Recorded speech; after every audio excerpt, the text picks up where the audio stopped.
Welcome in and welcome back, everybody, to Sports Prophet TV. We are, of course, the MLS Live podcast talking match week 33. Couple weeks off, so we're excited to be back at it. I'm here, your host, Cooper, also known as Sports Prophet, and with me today is a special guest, special co-host, my good friend HU Capper. How you doing, buddy? Good, man. Thanks for having me in. We've got a full slate of games on Saturday, every team in action, so should be a fun one. Looking forward to it. Yeah, it is. It's one of those match days where everything's all on Saturday. This time of year, I'm somewhat okay with it. Yeah, We're obviously coming down the home stretch, so just get them in, get them knocked out, and let's get to some playoff soccer, right? exactly. Other times of the year when we don't have college football and NFL and all kinds of other stuff going on, I do like to see them staggered Yeah, personally. that's I like, especially whenever there's some games on Friday, and then you got the Saturday and Sunday ones follow. But every now and then, I like a full slate all at once. Yeah, I'm cool with it. I'm cool with it for now, but on that note, we got a lot of picks today. We've got 7 official show picks. Excited to get to. HU did not come in. He's coming in hot. He's coming in with a full loaded card for us. If you follow him on Twitter, it is at HU_Capper. Another excellent MLS handicapper. Followed HU for a couple of years now, so I would not bring anybody on the show if they didn't know their stuff. I'll just put it that way. All right, well, let's just get right to it.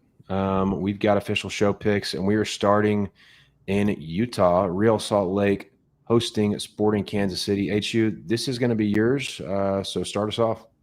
Absolutely, yeah. Well, if you know me or if you follow me, you know I absolutely hate betting overs, or I typically try to not, but we have a lot of those in sort of day. But yeah, going to the well here with Real Salt Lake money line and over 1.5 goals. And I'm in Sports Profits Discord and like on Twitter. I have been looking to fade this Sporting KC team for quite a while, to varying levels of success, and I think this is a good spot. They have, when you look at their underlying metrics, they have a minus 23.9 expected goal differential on the road, which is by far the worst in the MLS. Or that's total expected goal differential. My apologies.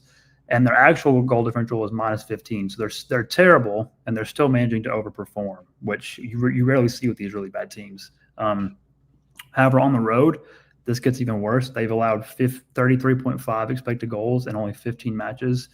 And when I was doing my deep dive into this game, this stat really stood out to me. They've had 5 road matches since the beginning of June. They've allowed 16.9 expected goals and 30 total big chances. So they're averaging 5 or 6 total big chances allowed in their last 5 road matches, which Sheesh. For any team, 30 over the course of 10 or 15 matches is a lot. They've allowed it in 5. So I've been looking to fade them for a while. Their defense is just really suspect, and they're traveling to a Real Salt Lake side that should welcome Diego Luna back in the lineup after the international break. And they've been much better with him. Obviously, he didn't play a full 90 for the U.S., so I would be very surprised if he didn't start in this match.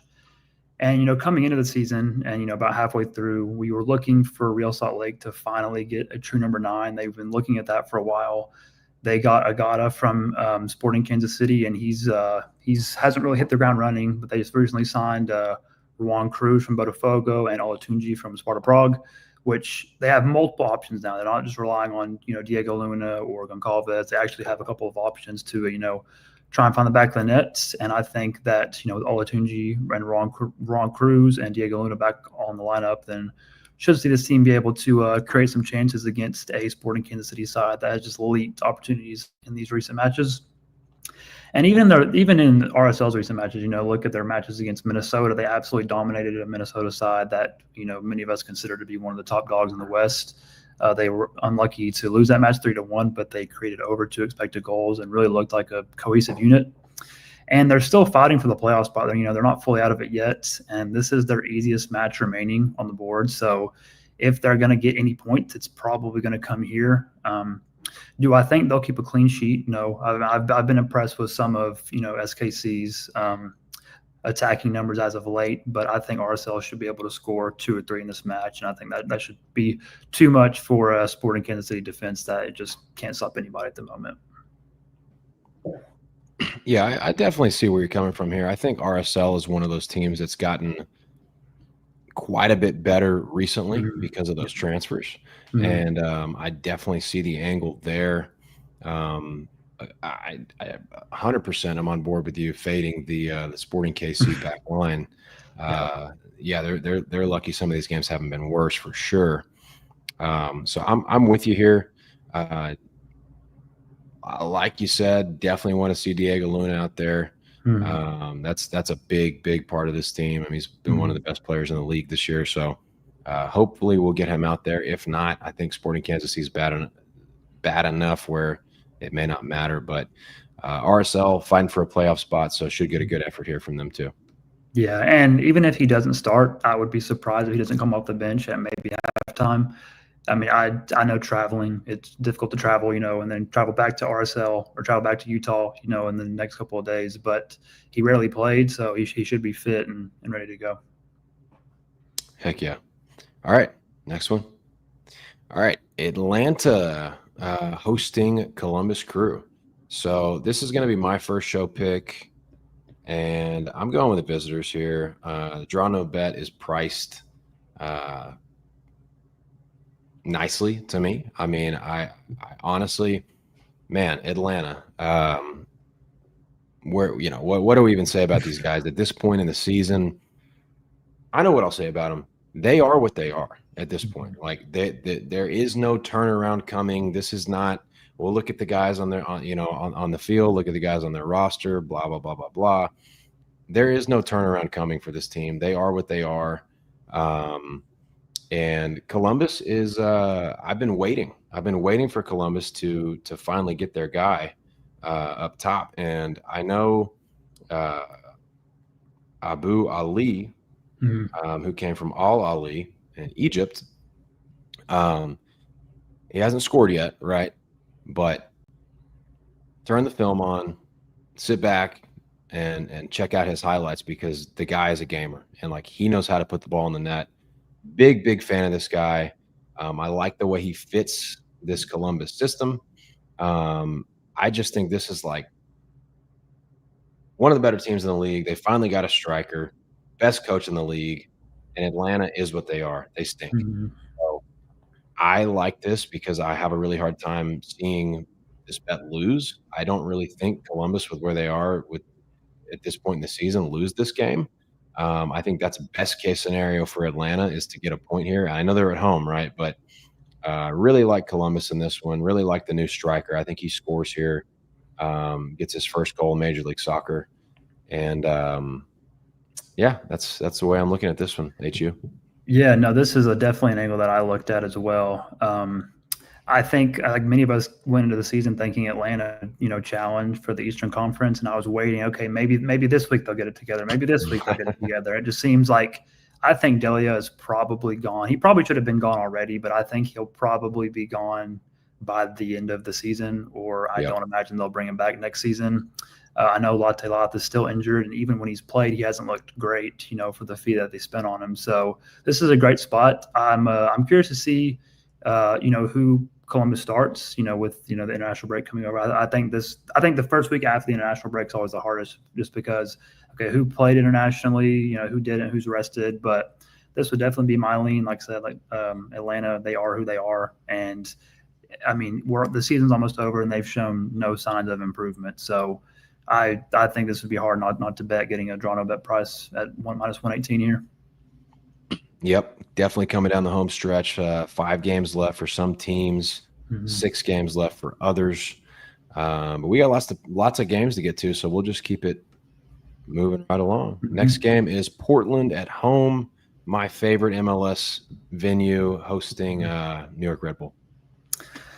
So, like I said, there are going to be quite a few overs on this card. So we're going here to Portland. We're playing the over 2.75 against the New York Red Bulls, and I think Neville is a terrible coach. I think even last season, I mean, he's shown some improvement, but I still think he isn't the man to take them forward. But I actually think their attack is quite decent nowadays. They signed Velde from Olympiacos, who looked really good in their last match against Minnesota. I believe he was man of the match. And he provides another angle on the wing that they desperately needed. They have Kelsey up front, with Acosta, who they signed months ago. And I think they're still underrated. I think Kelsey was really good. You saw him in his time out of Cincinnati. I think he's really underrated. He did, like I said, he did play midweek for his national team, but he only played one match, so he should be fit here. And if he doesn't start, you should see him come off the bench. I still do worry about Portland's defense. Like I said, their attack has shown signs of promise, but their defense still, has some issues for me. They've actually only kept one MLS clean sheet in the last 3 months, which is extremely concerning. And they are bottom 10 in the MLS in expected goals allowed at home. When, you expect teams, perform better at home, but they defensively have shown that they're still vulnerable at the back. And one of my biggest angles for this match was Finn Sermon, their star center back, who will probably go to Europe sooner rather than later. He traveled with the New Zealand national team and played a full 90 minutes on Tuesday night. And he didn't play one match and then started the next match, but he played in Australia and then New Zealand. And that's a very long flight back to Portland. So I'm very curious to see if he doesn't start here, then I like that over even more. He is their best defender. And like I said, it probably won't be long until he's playing in Europe or, somewhere overseas. And it would be a major blow for that Portland back line if he doesn't start. And I got to catch some of the New York Red Bulls match against Charlotte, their last match, and they looked really good. They out-created them 1.7 to 0.5 expected goals. And, Charlotte's not an easy place to play. I know they've, been down this season, but they've always been a strong defensive side.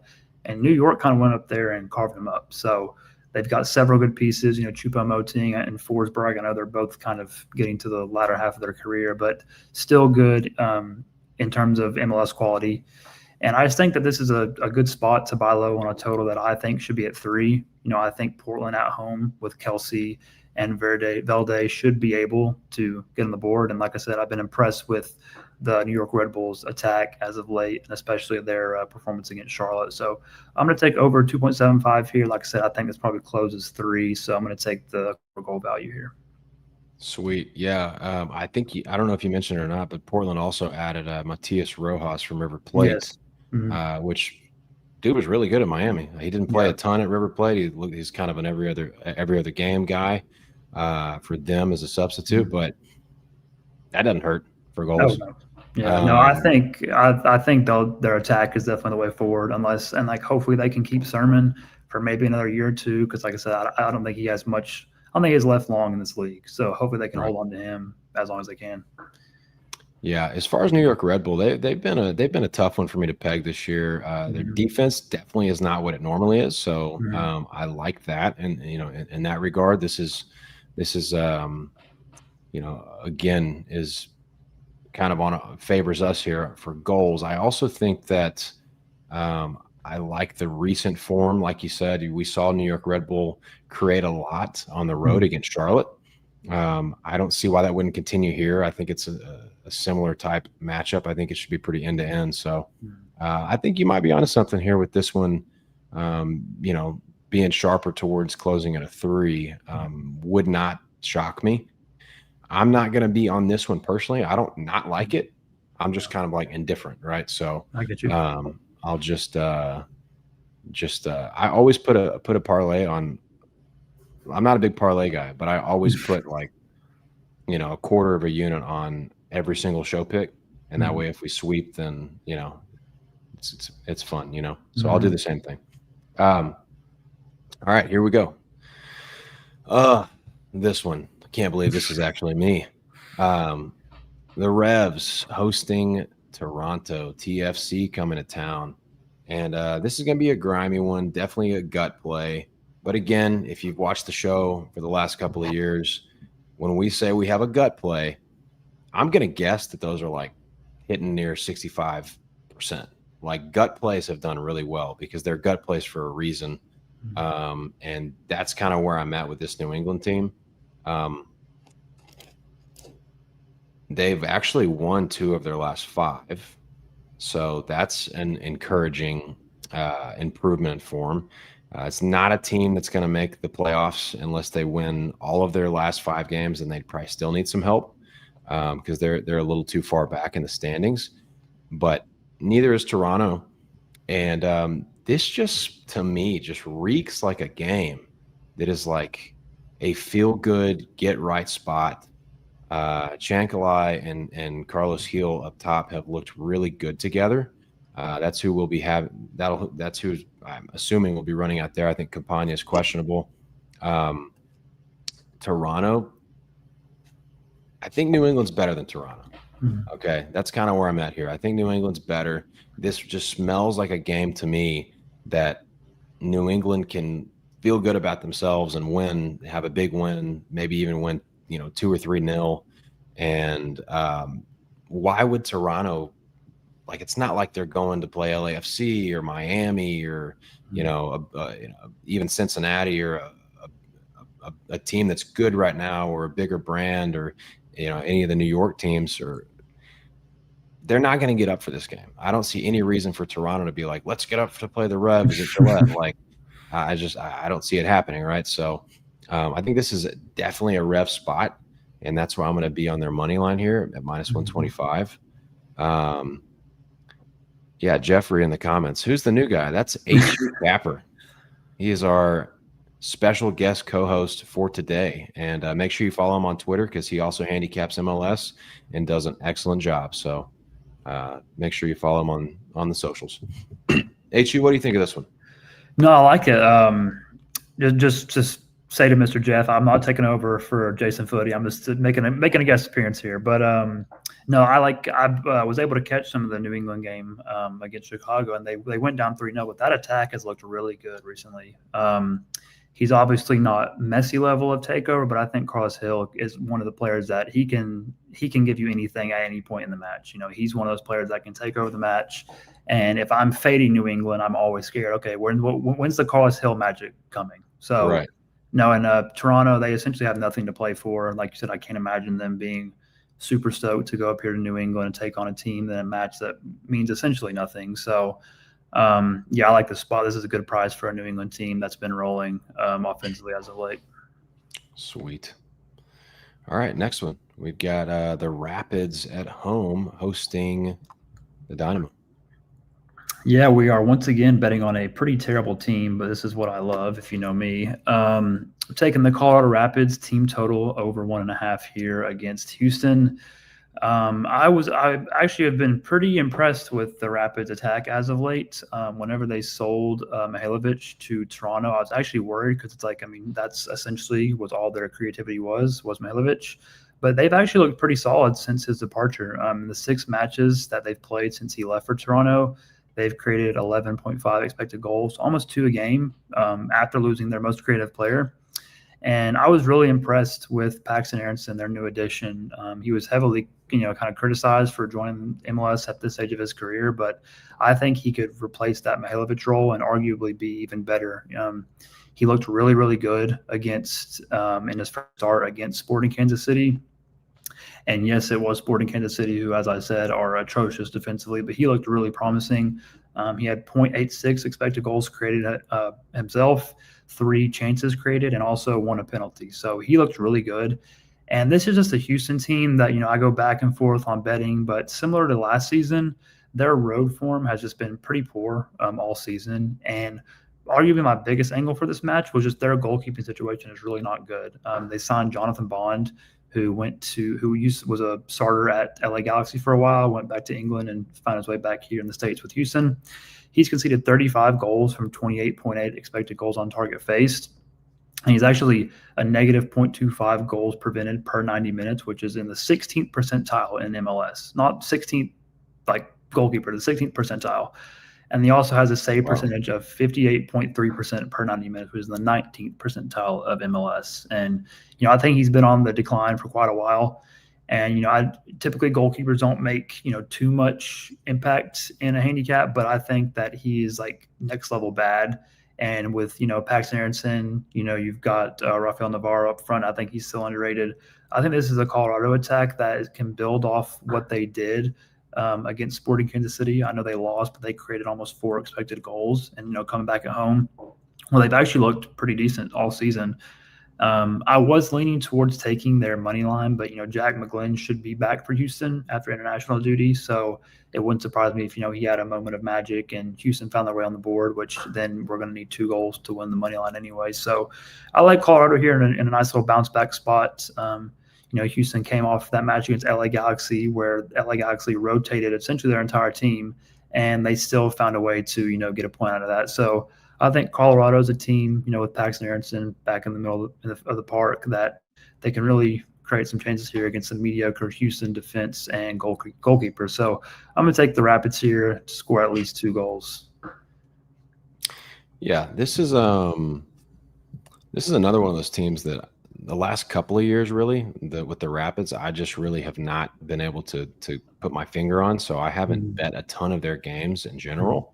But I can definitely attest to Houston's defense having taken a step back for sure. To me, they're like right there with New York Red Bull. They've kind of historically, at least in recent history, been good defensive teams, but this year they've definitely dropped off some. With Houston, to me, that feels like a little bit of like frustration almost, because like they were so defensively heavy, and like they made like some attacking moves to bolster the attack, and like it just really hadn't worked out that great. Like they're still like on the outside of the playoff picture looking in. So it almost feels like Houston's just said like, F it, let's just try to go score goals too. Yeah. Instead of like, we're going to sit back and possess and just like, be really methodical. They've kind of thrown that out the window a little bit. So yeah, it seems like they're like kind of stuck in like purgatory. Like they're not good enough to compete, but they're not terrible enough to be at the bottom. So it's like that weird middle ground. I think they need quite a few summer moves or transfer window moves to really push forward, because I know that they lost some defenders the last couple of months. So maybe they'll eventually get it figured out. But it seems like they're always just a mid-table team that can never really push forward to the top level of the league. 100%. And also, Colorado's right now 3 points ahead of Houston, and Colorado's barely in the playoff spot. They're in a play-in spot, and then Houston is right behind. They're right behind San Jose at the 10th spot. So that's another good motive for Colorado here. Yeah. All right. San Jose Quakes hosting LAFC. This is my last play for the show, and I'm going to go with the old classic here, that both teams to score and over 2.5. We've been betting San Jose goals pretty much all season. LAFC, David Morales, I think, is questionable for this one, but they should have Ordaz back from international duty from El Salvador. And I said it a couple shows ago. I know it's been 2 weeks off now, but this attack to me, like, just looks so much better with Son in there. Like it just looked like you really have a focal point now. Buanga can still do his thing out wide. I also like the move that they got. I can't remember the guy's name. They got a guy from, I think, Grasshopper that's been good in the midfield. Yeah. I like the way it's come along at the end of the year. I think they look quite a bit more dangerous in the attack. And San Jose has been dangerous in the attack all year, and they're at home here. So to me, this game has fireworks written all over it. San Jose should be healthy for this one as well. I think LAFC can punish San Jose. San Jose can score at home on LAFC. This is a game I have no idea what the scoreline is going to be, but 4-1 wouldn't shock me. 3-3 wouldn't shock me. 4-1 either way wouldn't shock me. Like, I mean, I think this game is fireworks, to be honest with you.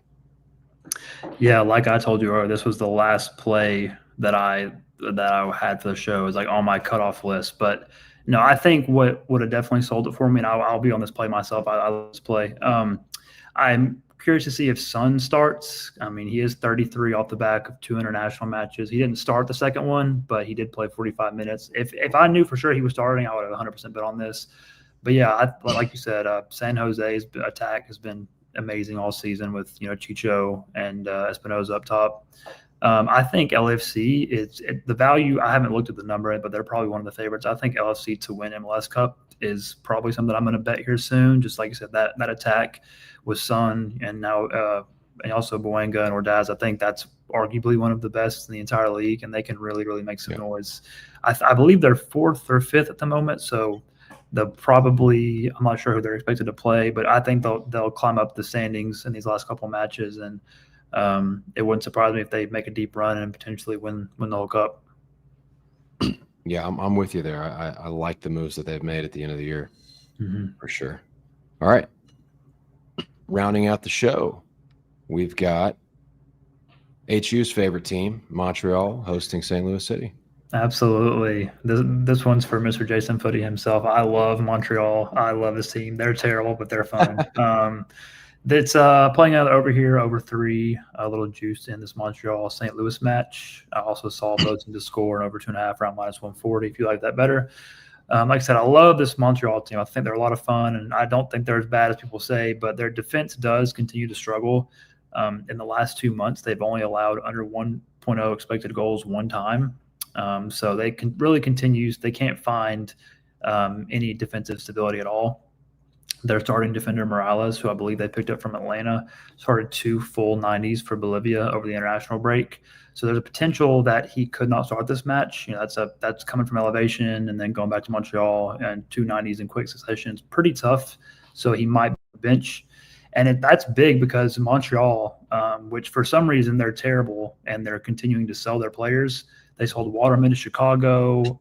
George Campbell went to West Brom, and Saliba, I believe, went to Anderlecht. So they already have little depth. And if they miss Morales, they're probably starting a youngster out there in defense. And I don't think the attack is as bad as some say. When you look at their expected goal numbers, it's better than the likes of Toronto and DC, which, that's nothing to write home about. But I don't think it's terrible. I think Wusu up top is decent. And then they added Ivan Jamie from who's Porto on loan at Valencia. He should provide some – he was pretty mediocre in his first match, but he should provide some creativity to a team that desperately needs it.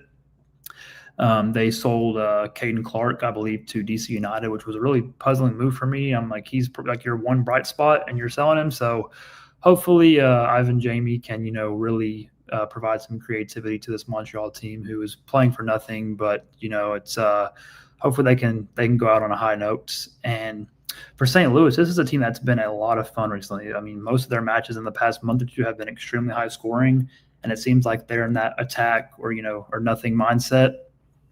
Since the beginning of August, they've played 5 MLS matches, and there's been 9.9 expected goals created in these matches, so almost 2 per match.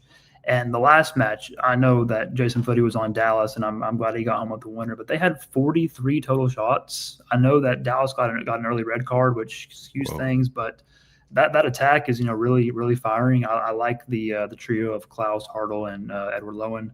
I think that's a really underrated attack that can provide some good creativity and exploit this Montreal side that really struggles defensively.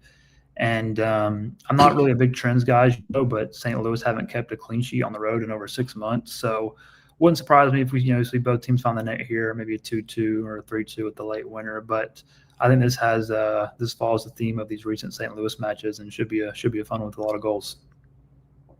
Yeah, man, that's a absolutely banana statistic with St. Louis having 43 shots. 40. I was like, is that right? 43. But yeah, they the Dallas keeper got a red card, but even then I was like 43 is insane.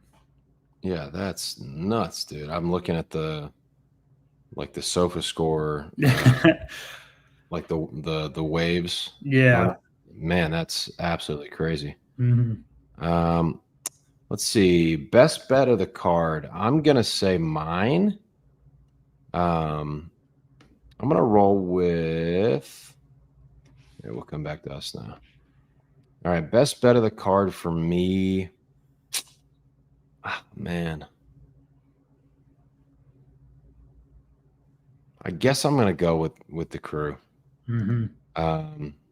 I really like the over 2 in San Jose and LAFC, but I'm going to trust Columbus and where they're at right now. And they've gotten better with their new striker. And again, Atlanta's Atlanta, right? So I'm going to say Columbus for me. What about you? What's your favorite bet?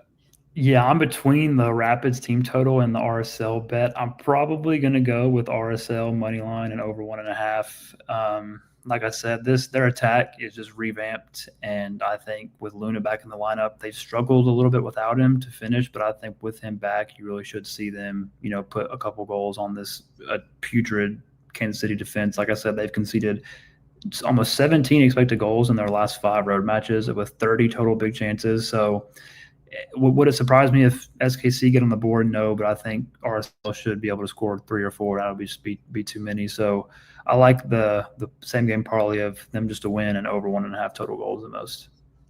That's my favorite bet of yours as well. So I'm satisfied with that one. Perfect. Cool. Well, my voice is going out. Do we have anything else? I'm good, man. I'm looking forward to getting these last couple games out and getting some playoff MLS and seeing how the bracket shapes out. 100%, brother. Appreciate you for coming on. Everybody, one last time, make sure you follow HU at HU_Capper on Twitter. Caps Major League Soccer, lots of other European leagues. So definitely check him out. Good guy, good capper, all that good stuff. All right. Well, we'll be back next Wednesday. Thanks, everybody, for tuning in. Make sure you like the video. Make sure you subscribe to the YouTube channel. Everything is going to be streamed on YouTube. And we'll see you next week.